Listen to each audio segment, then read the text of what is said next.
Hey, hello once again, and welcome back to Philly Sports Spotlight. Once again, I'm Phil Andrews. Now, early in the show, we had a chance to visit with former NFL Pro Bowl wide receiver Irving Fryar at his home in South Jersey. Much of that topic focusing on the Super Bowl. Now it's time to visit the Pastor Fryar as he invites us inside his home, away from home.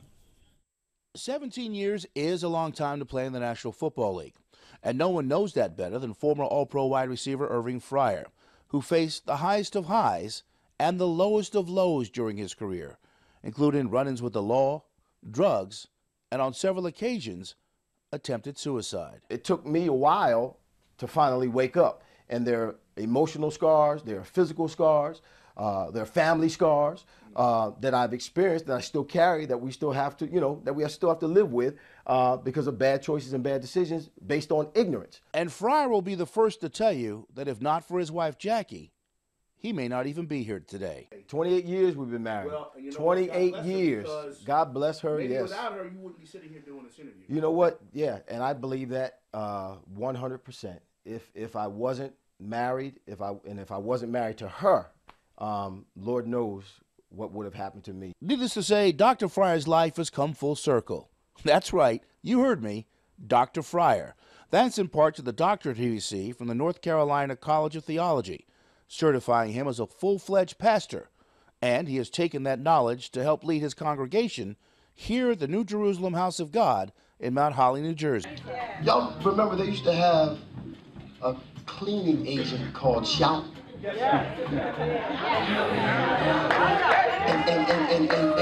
when there was an issue, when there was a blot, when there was a spot, when there was some dirt, when there was some dark, you take the shout and you shout it out. We've had people come, we've had people go, we've had people stay. But we're 9 years old now, we're getting to year 10, and I think we're really going to get to the point where we're going to build and get to the number, if we're looking at numbers, which I don't, the number that we're really going to have for years to come.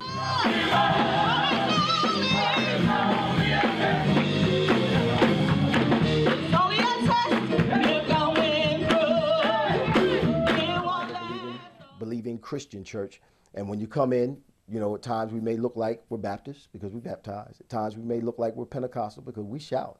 At times we may look like we're Methodist because I believe that there's a method to doing certain things. We may even look Catholic to you at times because sometimes our garb, what we wear in certain ceremonies, looks like the Catholic garb that they wear, the robes, right, and the attire. In addition to his time with the New Jerusalem House of God, Fryar's also applied for the vacant opening as varsity head football coach at Robbinsville High School in South Jersey. Robbinsville is giving me the opportunity to coach there, and that's exactly what I want to do. I have Fred Baxter going with me, Hollis Thomas going with me, my cousin Charles Fryar, who played at Nebraska and won a couple of championships at Barcelona. I have a high school friend of mine, Mark Hutton, who's going with me, and a business partner of mine, Mario Henry, who played receiver in every, he played Golden Hands. He played receiver in every leagues I've never even heard about, but he understands the game. He understands my philosophy, and we're going to go in and we're going to help turn their football program around and win some games. And last but certainly not least on his already full plate of service is the recent selection by NFL Vice President of NFL Player Engagement and former Eagles teammate Troy Vincent, who has asked Irv to become part of his new team of transitional coaches. A lot of times guys who are in the NFL, they'll come out and they don't have the NFL anymore, so they don't know who they are anymore because they've always identified and been identified as a football player. But that's just the phase. That's what we do. That's not who we are. We are exceptional people. We really are, because it takes an exceptional, not just an exceptional athlete, but an exceptional person to get to the NFL. So you take those same skills, the ability to work hard, the ability to work with others, the ability to get knocked down and get back up, the ability to think on your feet. You take those same tangibles and you transfer them over into another area of your life, and you have an advantage over other people.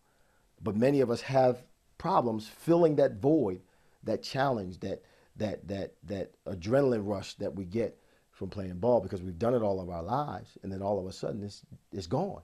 So I'm one of the transitional coaches that have been hired by the NFL I have the Northeast Corridor, and we'll actually be announced here pretty soon.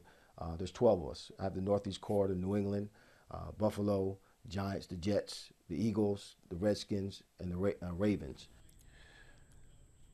Now, I've known Irv since his rookie year with the Patriots because that also happened to be my rookie year in television. So it's nice on a personal note to see the Rev, as we used to call him, come full circle. Which brings us to our next story.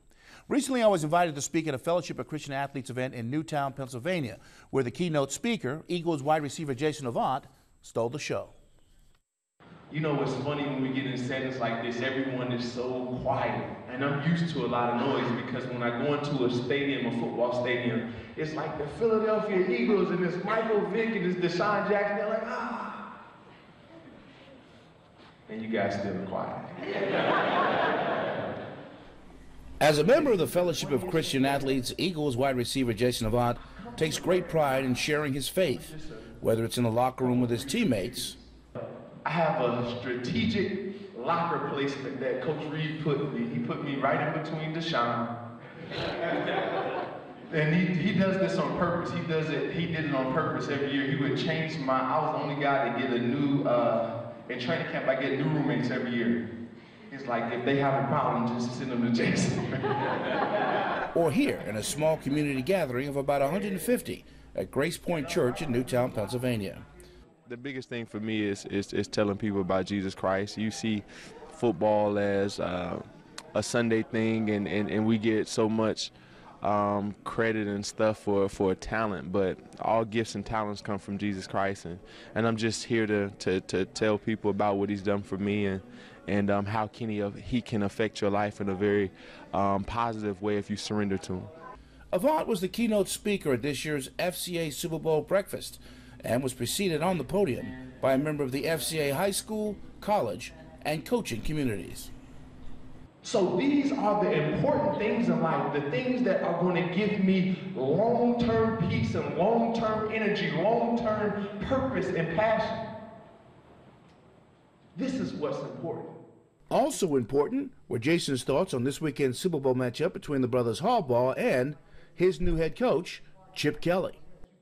I think that it's going to be beneficial to the players that we have because he is a scheme guy. He's going to get his best players on their worst players, and I'm really excited about it. And I hope that we have some other pieces in place. Defensive coaching staff, and I met with some of the offensive guys, and I think that he's bringing in a great staff, and hope the defense is well too.